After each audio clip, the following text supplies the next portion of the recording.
नमस्कार, मैं हूं आशुतोष और आप देख रहे हैं सत्य हिंदी। सत्य हिंदी के विशेष कार्यक्रम आशुतोष की बात में आपका स्वागत है। बातचीत शुरू करने के पहले एक छोटी सी अपील। सत्य हिंदी एक कोशिश है ईमानदार, निडर और निर्भीक पत्रकारिता की। हम अपने लाखों दर्शकों के शुक्रगुजार हैं जो लाखों की संख्या में हमारे कार्यक्रमों को देखते हैं और हमारी हौसला अफजाई करते हैं। मुझसे एक और छोटी सी गुजारिश करना चाहते हैं कि आप न केवल हमारे कार्यक्रम देखें बल्कि संभव हो सके तो बड़ी संख्या में सत्य हिंदी के सदस्य बने, सत्य हिंदी की मेंबरशिप ड्राइव से जुड़े, ताकि ईमानदार पत्रकारिता को ज्यादा से ज्यादा सपोर्ट मिल सके। और अब आज की बातचीत शुरू कर रहे हैं। आज दरअसल हमारे साथ हैं दुनिया के जाने माने जियोपॉलिटिक्स के एक्सपर्ट और इकोनॉमिस्ट प्रोफेसर जेफरी सैक्स। प्रोफेसर, आपका बहुत बहुत स्वागत है। You are welcome in my show. Professor, when I'm talking to you, I think that the contradictory reports coming in, one is saying that Iranians has categorically told to the Americans that they are closing the Hormuz for the simple reason because Israel has fiercely attacked Lebanon and killed almost 100 people over there. At the same time, the United States has named its member of delegation led by J.D. Vance. So the two things are happening at the same time. Do you think that this ceasefire has become very tenuous because of Israelis' reluctance to accept ceasefire? I think reluctance is much too mild a word. Israel wants the United States to go to a full war with Iran. Israel is a rogue state. It doesn't behave according to any normal principles. It is not a decent country, not a decent government, let us say. And so it's trying to break the ceasefire even within the first day. And it went on a killing spree in Beirut, a mass bombing of Beirut on the day of a ceasefire. It's a disgrace. The world should know that it's a disgrace. The world should really get together to tell Israel to stop this savagery, which is what it is engaged in. Professor, do you think that Netanyahu is refusing to accept Trump's condition for the ceasefire? Can he afford to go alone in the war without USS? His theory is that he can always get the United States to do what he wants. And he has a long track record of such manipulation. So I assume, he didn't tell me, but I assume that he is trying to manipulate the situation once again by acting with impunity, by acting in the most brutal way, by forcing or pressing the United States to lie about the ceasefire, because the ceasefire clearly covered all of the fighting by the belligerents. It included the fighting by Israel, and Israel refuses to abide by this, of course. And the United States is so much in the hands of the Zionist lobby that it rarely, very rarely, lays down the law, which of course it should be doing here. Professor, the important question is, do you think that Netanyahu can afford to go to war without US help? Is it that possible, or do you think it's just Netanyahu is trying to manipulate Trump to get away with this ceasefire? I think it's the latter. Israel is totally dependent on the United States for finances, for intelligence gathering, satellite imagery, many kinds of anti-missile defenses. No, I don't think that Israel can go it alone. And I think that they know that. But I do believe that they think they can manipulate Trump. They manipulated him into the war. They want to manipulate him into staying in the war. Professor, let's go back to the ceasefire thing. There was a time when Trump was openly saying that if Iran doesn't agree to any deal, then the whole civilization can be obliterated and it will never come back to life. And from that moment, within few hours, he decided to go for a deal. So what changed between those hours? Was Trump just only giving a bluff to Iranians, or is he really serious about the deal? It's very hard to know. I can't say that I predicted the last minute change. What is coming out is that for weeks, actually, he has been begging the Pakistanis to deliver a ceasefire. So everything beneath the surface can be very different from what it looks like on the surface. Trump is also a simpleton. He has one way of negotiating, which is to smash the other person's face. He doesn't have any other mode of negotiating. He doesn't bring you into his confidence. He doesn't say, let's make a trusting relationship. He says, I will kill you unless you do what I say. So that much is par for the course. What's also true, if we look back, is he was saying for 3 weeks that the Iranians are begging for a ceasefire. This is his usual way of saying, I am begging for a ceasefire. Now, what exactly changed from, say, 1 in the afternoon to 5 in the afternoon is not certain. What probably changed is that Trump did not want a full war, but he thought he would scare the wits out of the Iranians into more concessions. And the Iranians just stood there and said no. And finally, Trump realized with the 2 hours approaching and the jets, the fighters in the air, that he had to call the whole thing off. So the point I'm making is that he probably thought there was always that way off, but he wanted to see how far he could go with the craziness. My point is really that someone that behaves like that, even if it's calculated, is crazy. I think he's just a mental case, actually. We've never seen this kind of instability. It doesn't deliver. He's vulgar. He is his language is shocking, but I would say also disgusting. This man is unfit to be president. This is the sad truth. Professor Zafri, you have heard many of your podcasts and interviews, and you had gone to the extent of calling him a malignant psychopath. Yeah. You have said that he's deranged. You said that he's impulsive, and he's not a knowledgeable person. You use such harsh word and hard words for the American president. Why so? Because the man is a disgrace and a danger to the whole world. He just killed thousands and thousands of people as if it's nothing, as if it's a whim. Then he turned it off. Maybe he'll turn it on again. This kind of behavior is psychopathic. When American missiles killed schoolgirls, there wasn't a moment of remorse, only a moment of lie. He blamed it on the Iranians when we already knew that it was American missiles. That's truly psychopathic, and psychopathic in the clinical sense. I don't think he understands other people's suffering, and I don't think he cares about other people's suffering. So this is a lifelong behavior, but it seems to be getting worse. And is more unhinged.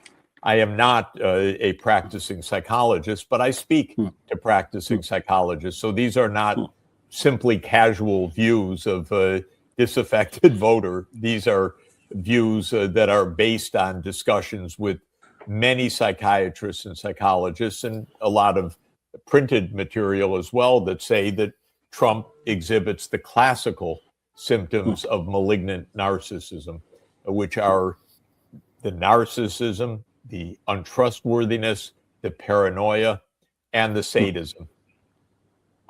Professor, if you think so strongly that he's unfit to be the president, don't you think he should be removed I do, but he won't be because he holds the power right now.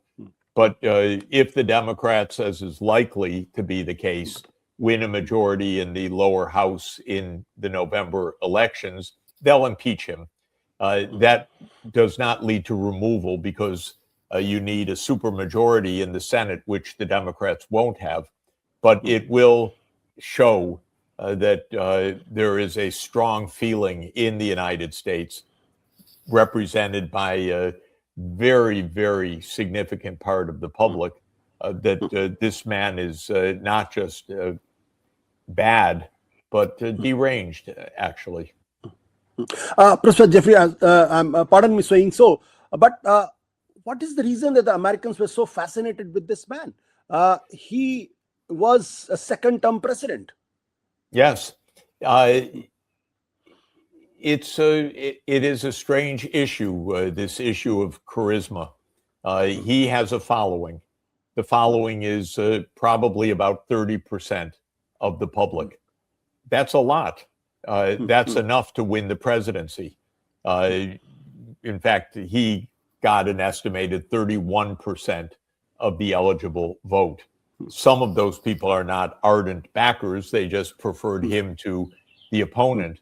But he has a following, and he has a following because it seems that he represents these people's mood, their anger. There's a lot of unhappiness in the United States, and he thrives on that by turning it into hatred of others. So his mode of politics is to hate others. It's to hate Mexicans. It's to hate migrants. It's to hate the Chinese. It's to hate the Iranians. This works to an extent.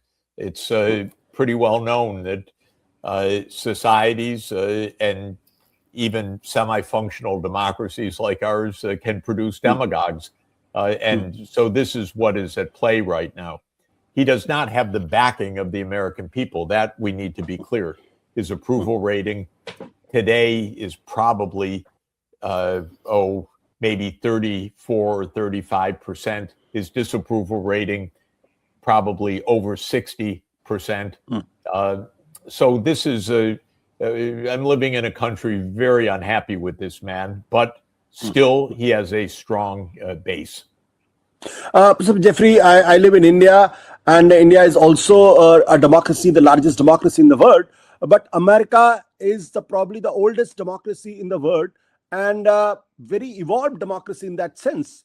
What do you think that a man like him is chosen by such an evolved and developed democracy? What are the fundamentals? Do you think that democracy as a concept is getting dysfunctional, or is it not behaving the way it should? Well, I think of America as a baby, as a child. We're 250 years old. Indian civilization is 4,000 years old, if not longer. Chinese civilization, similarly. America is a new country, actually, as a civilization. And I think it acts like a toddler rather than like an adult. You could say that it's been a democracy for a long time, but with very peculiar features, as is true of many democracies. This was a slaveholding, genocidal society. They killed the Native Americans, they enslaved the Africans, and so there was always a strong measure of violence as this group of English colonies gradually spread westward across the North American continent. It had to kill a lot of people and have a lot of wars in between. So there's always has been in American history a very strong measure of white supremacy. There's always been a strong measure of racism. There's always been a strong measure of brutality as well. Of course, there have been benefits in America, on the other hand, of a very diverse society. I live in New York City, and it's There are well over 200 languages spoken in New York City. It's very cosmopolitan, and it works. So this is the other side of America. Trump represents the exclusionist, white, bullying side of American history. I think maybe he's a last gasp of that, a kind of backlash against Barack Obama, who was the first African-American president.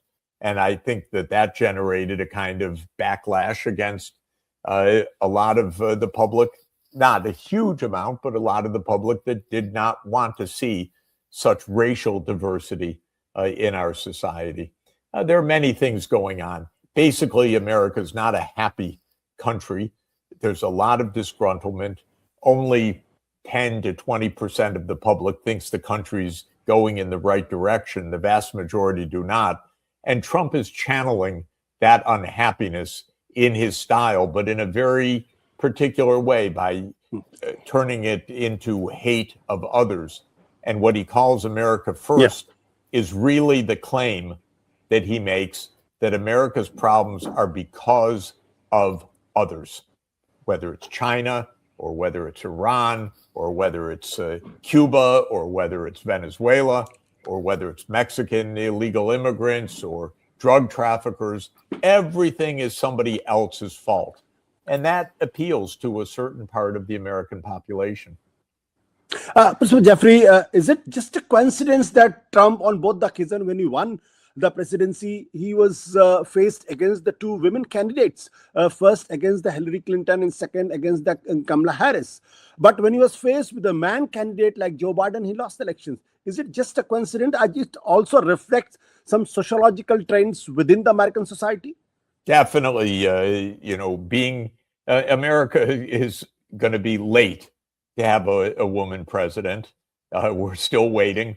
There's definitely an anti-woman sentiment among some part of the population in terms of voting and also the sociology. So that is an issue. There were also other particular issues. It's amazing that the guy won and that he won twice. But sad to say, the second time in 2024, Biden was just not of sound mind. And that's another twisted feature of America. Here you had an inner circle that knew that the president was suffering from dementia, but they would not tell the public. So they hid these facts. And this is a story of America, the triumph of appearance over reality. We don't really know the state of mind of Trump. I'm absolutely convinced this guy is losing it. But the way that American politics works is that even if he is losing it, you're not going to hear about it from inside. All the group that benefits from power is going to provide a shield so that they keep their power rather than we do what's right for American governance. Professor, if you come back to the ceasefire again, how do you think that this ceasefire, the entire Iran war, is going to shape the Middle East and the world? Well, of course, we're still very much in the middle of this. This war was a war for Israeli hegemony of Western Asia and part of America's continuing belief, which I regard as delusional, but the real belief in American hegemony globally. They don't want Iran to win. Israel, and I mean the government, of course, Netanyahu and his allies in government, absolutely are intent on stoking another war until Iran is defeated. Iran isn't going to be defeated. That's why we were heading toward really a cataclysm, because the pressures from Israel to escalate no matter what are very, very real. when it comes to the United States and to Trump, there still is a very powerful sentiment: we can't lose. But what was also true was that they could not win. And this is very frustrating for Americans, and especially frustrating for someone of Trump's particular psychology. They need to show dominance. So, in fact, what Iran showed is that it held together. It took a massive beating. Large parts of Tehran were destroyed. Many thousands of people killed and wounded. Grave threats against the society. But the society held together and said, do not surrender to this murderous behavior. In this sense, it looks like Iran will come out stronger, wounded, but stronger politically. The Gulf countries have seen that being an ally of the United States doesn't really mean very much protection. This is one of the lessons learned. So I think with all of the uncertainties and the unpredictabilities that we have at the moment, I think the basic point is probably going to continue to be demonstrated that the United States cannot force its will across the world, including on Russia, where it failed to force its will in Ukraine, and including in Iran, where the attempt to create regime change failed. And I think that these are basic lessons of truth for the United States. But honestly, the political class here is so bad, so inept, that whether they can absorb these lessons remains to be seen. Professor Jeffrey, this is at a time when America is really facing a serious challenge from China for its hegemony. At the same time that Mr. Trump has alienated America from the NATO countries within the Middle East, and also getting a bad name in terms of on the issue of morality. That how can America just wage a war against a country which has not provoked America enough to be attacked? So don't you think that it's a wrong policy on the part of the Trump, and it's going to further alienate America within the global politics? Of course. I have to tell you, every president I say, this is the worst, and then the next one comes along. And so I would rate Trump as the worst, but who knows what will come next. This is a disastrous policy. How can a country of such power and influence, hard power and soft power, plummet so rapidly as the United States? Of course, the reason is hubris, arrogance, overreach, cruelty, all wrapped up into one. And what Trump has done in the last few days is horrifying. And his language is meaningful also. It's vulgarity. It's ruthlessness. This is now heard by every person on this planet. Every adult has heard Trump's language and has been shocked by it, to send Iran back to the Stone Age, or demanding you open up the fucking strait, you crazy bastard. To talk like this, an American president, of course it's a disaster. It's not a madman theory, it's just a madman. It's not, somehow a way to make a deal. It's a way to destroy America's standing in the world by demonstrating how utterly untrustworthy it is. It's quite amazing, by the way, how powerful America actually is, that no matter how much abuse it throws out, most countries are still saying, oh, don't say that. Give him time. It's okay. He doesn't really mean it. It's normal. We're friends. He's a good guy. You still hear this most of the world after this murderous spree, after upsetting the whole trading system last year, also on a whim that was unconstitutional and illegal. So it's it's impressive in a way what he gets away with. But when you ask, is it damaging? It's absolutely damaging without question. Jeffrey, I have to ask this question, the big picture. The big picture, which I could see sitting in India, is that not only Mr. Trump in America, but across the world, you see the rise of the right-wing politicians and the politics. So the question here is that those who do not respect the rule-based system, what could be the reason behind it? And the people are supporting. It's not that they don't want to respect the rule-based system, but the people are also supporting them. They are also becoming powerful, and they're continuing for a long time. There's a lot of hate right now and a lot of fear.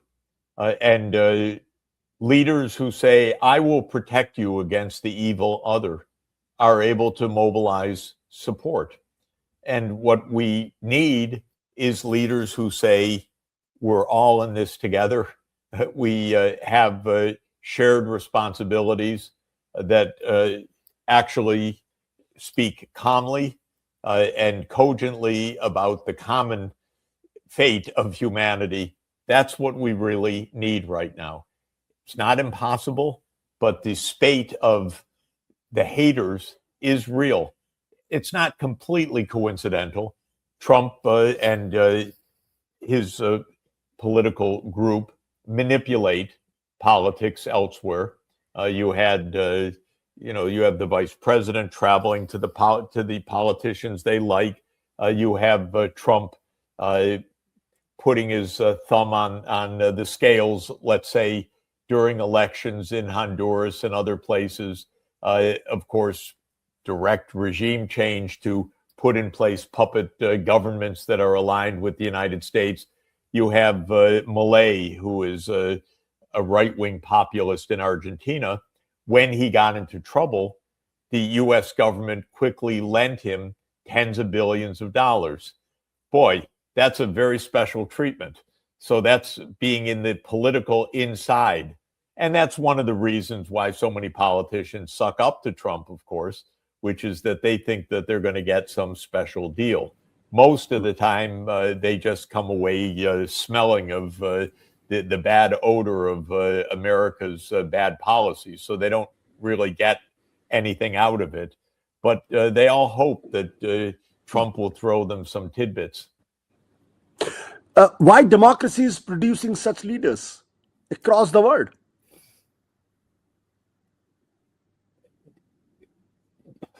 Democracy is very hard.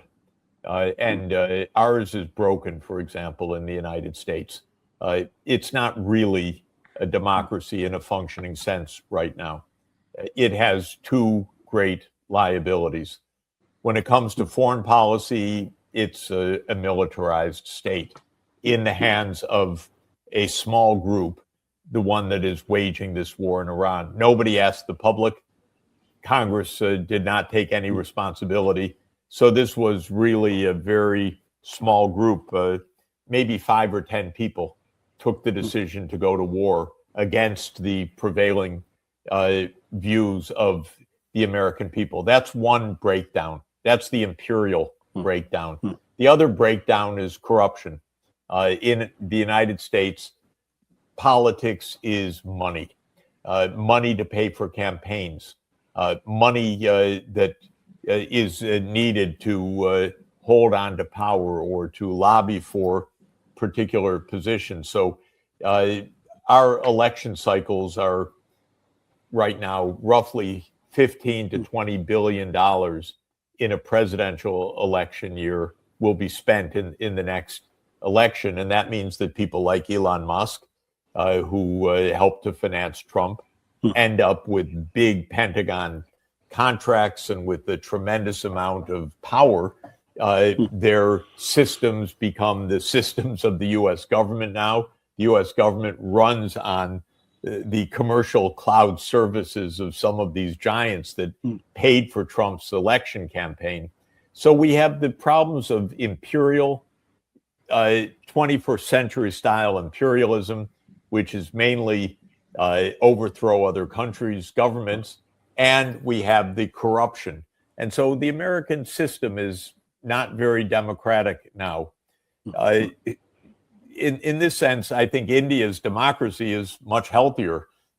People are interested. There are a lot of parties. India is, of course, a gloriously diverse society. I mean, society of societies of societies. And so it's absolutely amazing. But it's a real political participation, actually. In the US, people mainly feel that the government is just completely disconnected from them. Professor, thank you so much. You know that we also have some problems in India, and the democracy, there's serious questions about the democracy here also. Thank you so much. It's a privilege to talk to you on the issue. Thank you so much. Delighted to be with you. Thank you. Thank you.